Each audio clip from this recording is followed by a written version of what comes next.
Hello folks and welcome back to the channel.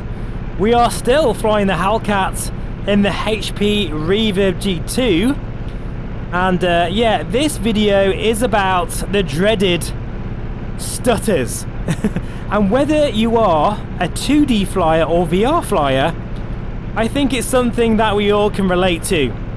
It's the infamous word that we all hate, and I thought I would give you my experiences and knowledge on the subject, as well as maybe some sort of things that might make you feel a bit better. So before that, I just want to say that this video is proudly sponsored by FS Academy. They do provide the best tutorials for this sim, and whether you are a GA pilot or airliner like that guy over there, look at that, look, he's about 30,000 feet, probably doing an FS Academy tutorial right now. The great thing about those packages is they are bespoke and from real-world instructors. I really do feel that whether you're in this as a casual flyer or you're more sort of hardcore like I am, there's definitely something you're going to learn, and there's no doubt about it. When you learn something, whatever it is, it feels very rewarding and enhances your flight simming sort of hobby. So all the links for FS Academy will be in the description below. Go check them out. Right then, let's get into this subject as we fly over the English countryside in our Hellcat. The dreaded stutters.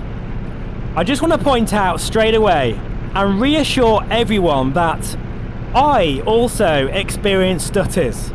Just because I'm running a very powerful computer now, I still have to dial in my settings. And in fact, I will have a new settings guide for Reverb G2 owners and Aero owners, perhaps even Pico 4 and Pimax users on the channel soon, because it's a constantly evolving thing. But rest assured, I do experience stutters on occasions. And in fact, sometimes it's an absolute nightmare. Now, there is a number of reasons why that could be the case, and some of it is out of your control. For instance, MSFS is predominantly an online flight sim, which I hate, but you have to have it for the streaming service, of course. So we are at the hands of the servers, and there is times where I'm thinking, what is going on? I'm getting stutters everywhere. That could just be a bad day for the servers. So keep that in mind. Also, there's silly things that happen with your computer, like Windows updates are so aggressive and so annoying that it could be that you're downloading something which is affecting your internet connection and affects the streaming service, which gives you stutters, or it could be that the Windows update is installing something which is using your hard drive.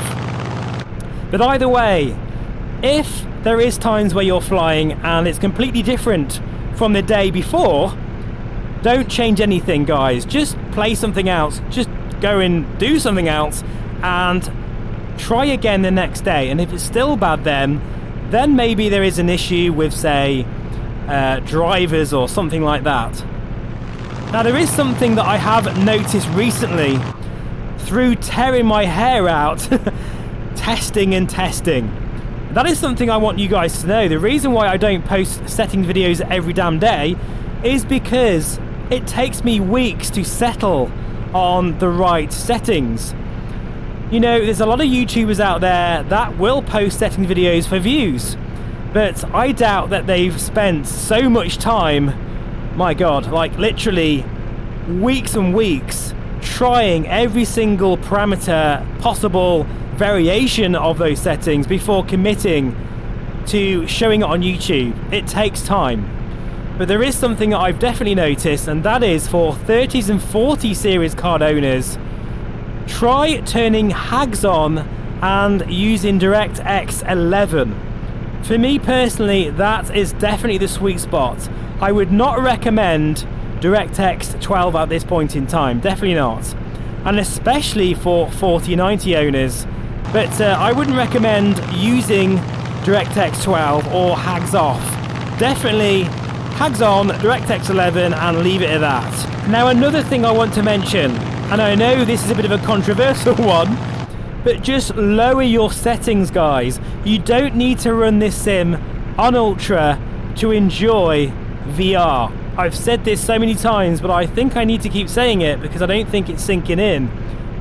I know it might hurt to lower those settings down. Like for instance, yes, I am running a 4090, but I do not run this sim at Ultra. I could do and get about 30 frames per second, but I'd rather lower my settings, particularly things like LOD. That is a very heavy hitter. Lock that down to about 145, no more than that. And particularly like clouds, for instance, I run them at high, not ultra, most of the time. And that is simply because it makes a difference. You're not going to be thinking there's a few less puffs of cloud over there. You're not going to be thinking, why is that house not appearing on the horizon? You're just going to be enjoying the fact that VR is running much better. So whether you're running a high power computer or a medium spec machine, you're not going to run this sim on Ultra, and why bother trying? I think performance, FPS, is the #1 factor for comfort in VR. And if you've got really smooth performance, the rest just falls into place. Very much so. In terms of motion reprojection, well, as you know, I'm a massive fan of motion reprojection, and I'm using it right now to this video. I'm getting 45 frames per second. However, I think for a lot of people, they don't like it because of the artifacts, and motion reprojection, funny enough, even though it's meant to improve performance, that is only if you can reach a specific FPS all the time. So try, say, London City overcast. If you can reach, say, 30 frames per second motion reprojection, then you're going to be fine everywhere else. But I do want to say, hand on heart, guys, that I know that I show so many videos of me enjoying VR, and that's because I really do enjoy VR. I do have times where it's just a nightmare. In fact, I did that the other day, where I loaded the sim up to do a VR flight and everything just went wrong. I was getting stutters.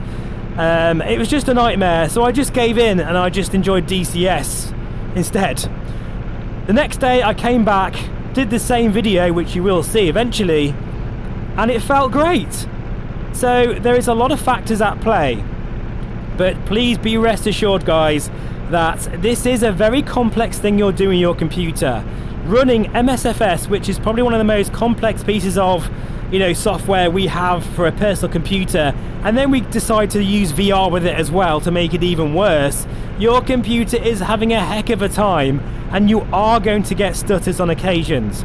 I think the last thing I'm going to talk about is something that I hear all the time on forums, Facebook, on my Discord, and that is, why am I getting stutters when I do this with my wings, when I look to the left and right?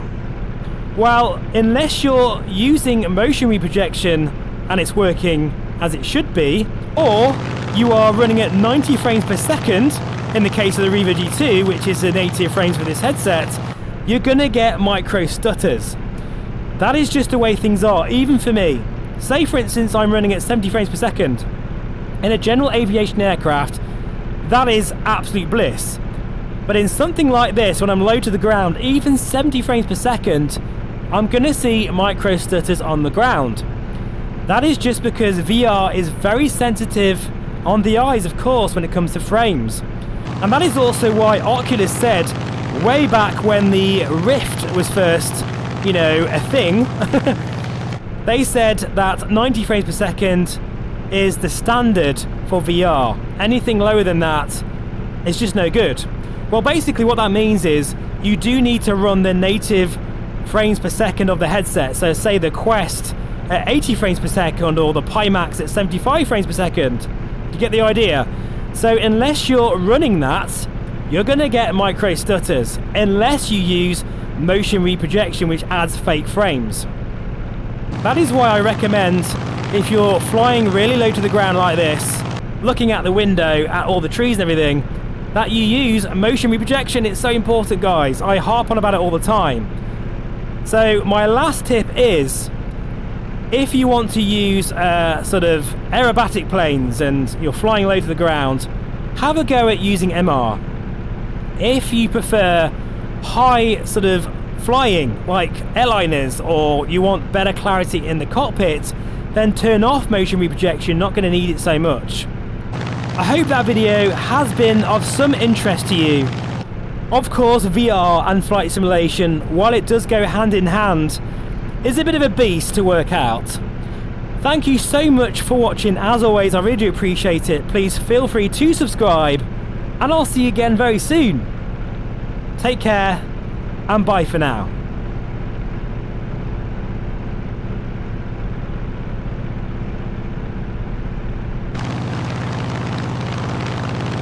Listen to the sound of this gorgeous aircraft. What a beauty. In fact, I'll have links in the description below of the Hellcat, because you will not regret it, I can assure you. See you soon, folks. Take care.